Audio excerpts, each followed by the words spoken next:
Hello everyone. நம்ம last வீடியோவில் வந்து செல் இன்ஜுரியோடைய causative factors and cell injury ஆனால் என்ன நடக்குன்றத பார்த்தோம்.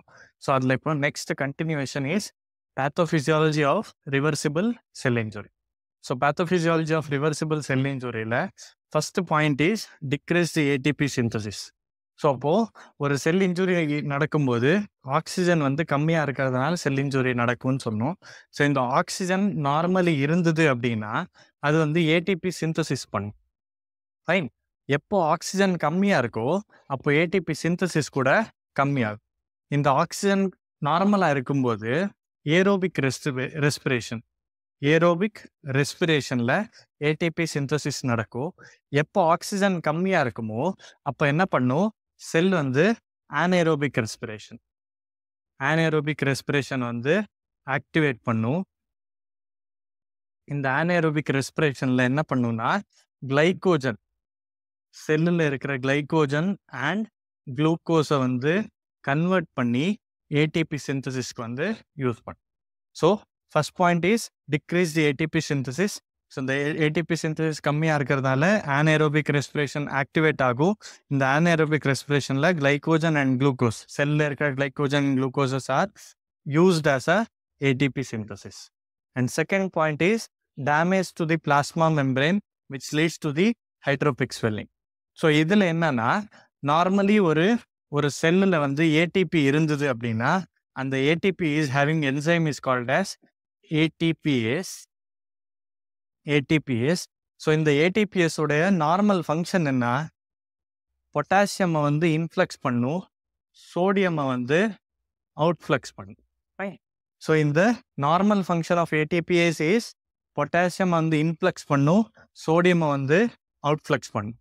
எப்போ ஏடிபி கம்மியாக இருக்கிறதுனால இந்த ஏடிபிஎஸ் என்சைம்ஸ் கூட கம்மியாக இருக்கும். அப்போ என்ன ஆகுது, ஒரு செல்லுக்குள்ள எக்ஸஸ் ஆஃப் சோடியம் வந்து ஸ்டாக்னேட் ஆகுது, எக்ஸஸ் ஆஃப் சோடியம் வந்து ஸ்டோரேஜ் ஆகும். ஸோ இந்த எக்ஸஸ் ஆஃப் சோடியம் ஸ்டோரேஜ் ஆகிறதுனால sodium is having one nature which is very closely activating or closely attracted to the water. So வாட்டருக்கு அட்ராக்ட் ஆகிறதுனால இந்த excess of water, செல்லுக்கு வெளியில் இருக்கிற வாட்டர் எல்லாமே செல்லுக்குள்ளார வரும். செல்லுக்குள்ளார வாட்டர் வரும்போது செல்லுடைய சைஸ் அதிகமாகும், which is called as hydropic swelling. So இந்த ஹைட்ரோபிக் ஸ்வெல்லிங் நடந்தால் கூட செல்லுக்கு வந்து சின்ன சின்ன அடாப்டேஷன் ஃபங்க்ஷன்ஸ் இருக்குது. ஸோ இந்த அடாப்டேஷன் ஃபங்க்ஷன் பண்ணுறதுனால அங்கங்கே வந்து ஒரு சின்ன பிளப்ஸ் மாதிரி, ஒரு பவுச் மாதிரி ஃபார்ம் பண்ணிக்கும். ஸோ இந்த பவுச்சில் கூட தண்ணி வந்து சேர்ந்துடும். இந்த பவுச்சுக்கு பேர் is cytoplasmic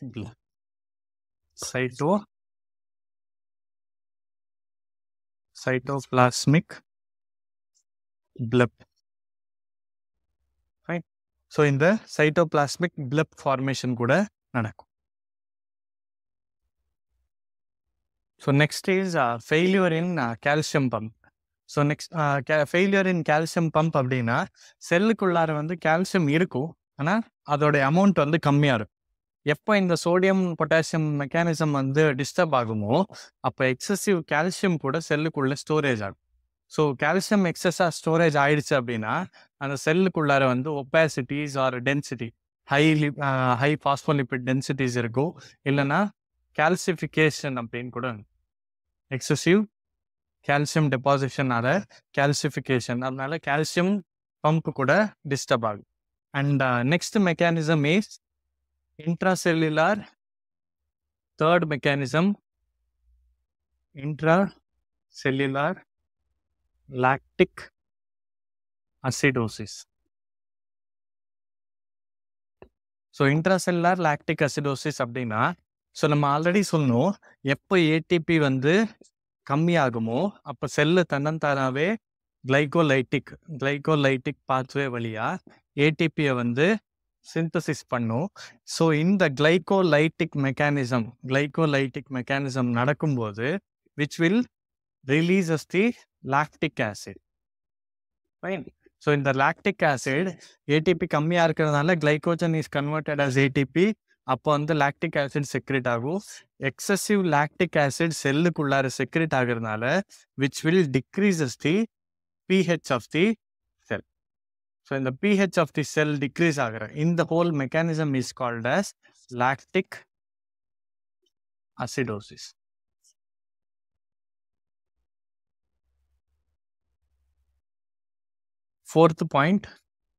Fourth condition is decreased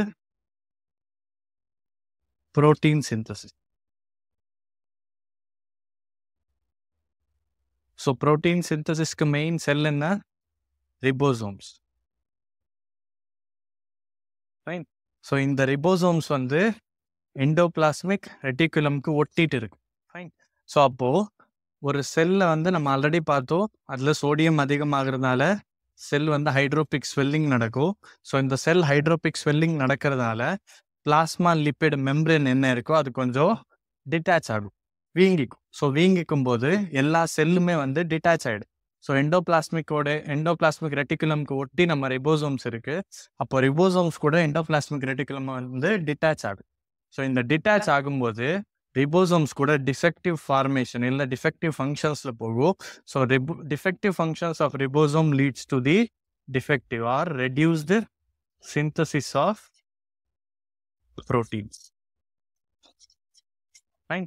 So இது எல்லாமே main thing is mainly due to the decreased amount of oxygen synthesis which leads to the hypoxia.